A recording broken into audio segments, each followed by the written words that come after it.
Cooperation between partners from different backgrounds starts with a meeting. Stimulating such meetings is one of the major benefits of the Open Days.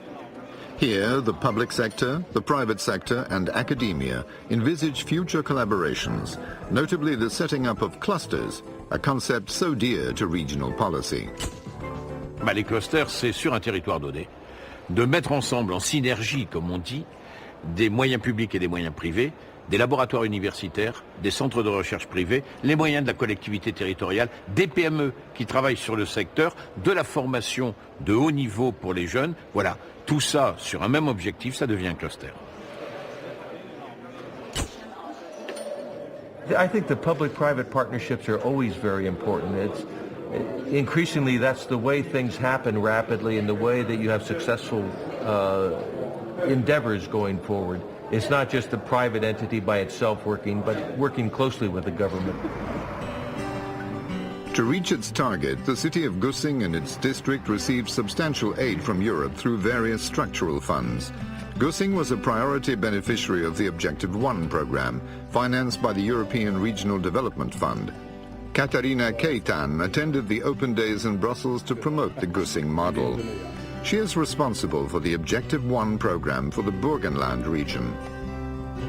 So my task is to coordinate, first of all the actors, all the funding agencies, coordinating them with the requirements of the European Union. So we're also in charge of having a look at all the measures and seeing, well, what works well, what doesn't, do we need to change the program? And of course our job is also information and communication works to the people and to the European Commission.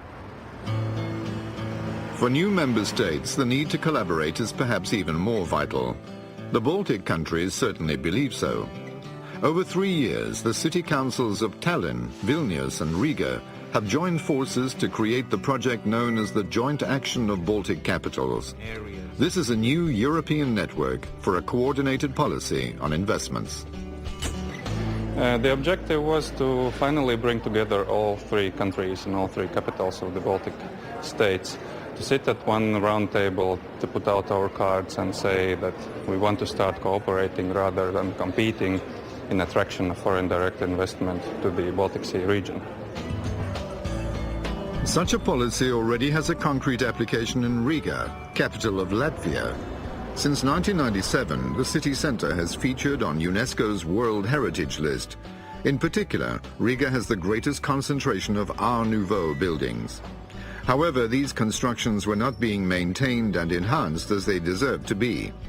The result was a lack of publicity and dissemination of information about these architectural treasures, many of which are unique in the world.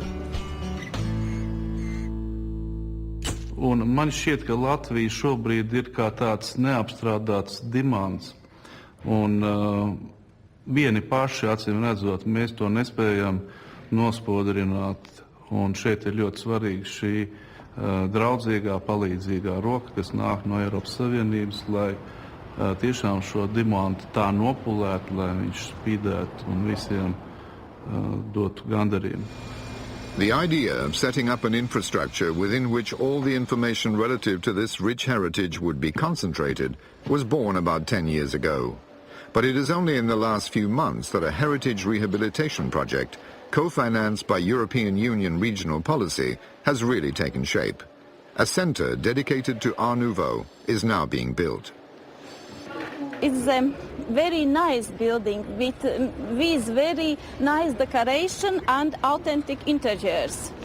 In this building, in the first floor, information center and modern museum. It is multimedia, it is exhibition, it is children's room, and in this information center is information, touristic information about Riga Jugendstil, about museums, about all things with Jugendstil. The City Council therefore sought aid from Europe to invest in Latvia's heritage. The declared aim of this evolving project is to attract tourists by creating better international visibility for the capital, thereby revitalizing the area and developing its socio-economic fabric. The European financial organizations are partial to this type of project. We support all projects which are in favor of the customer. So the customer perspective is always the most important, because our banking group is very much based on proximity to the customer. So we favor that very much. We are willing to invest into projects like that, and projects which are not very much in favor of the customers, too much legislative or administrative burdens, we are more reluctant to. As evidenced by the panel of guest speakers at the Open Days, the number of projects financed by European regional policy continues to increase. The enlarged Europe now has 27 members, and it is necessary to have a global overview of all European expenditure. The European taxpayer must have access to this information. The mission of the Bankwatch project is to carry out these controls. In real terms, this is a network of non-governmental organizations which analyzes European expenditure. It checks whether the funds genuinely benefit the regions and verifies that funded projects have no negative impact on the environment. First of all, we have people in the countries, in the new member states, who are monitoring the EU funds on the national level. So they look at what projects are being chosen, they sit in the steering and monitoring committees, they try to influence the programming process which is happening now. However, I must say it's quite difficult because there is no too much of the recognition of the value of NGOs' contribution. So we struggle quite a lot to be heard and to bring our comments. Today, the European Union's regional policy is working in collaboration with Bankwatch. In any case, the BaltNet Invest Network, the construction project for the nouveau Center in Riga, and the Gussing concept based on renewable energies are all exemplary of the economic development of the enlarged Europe.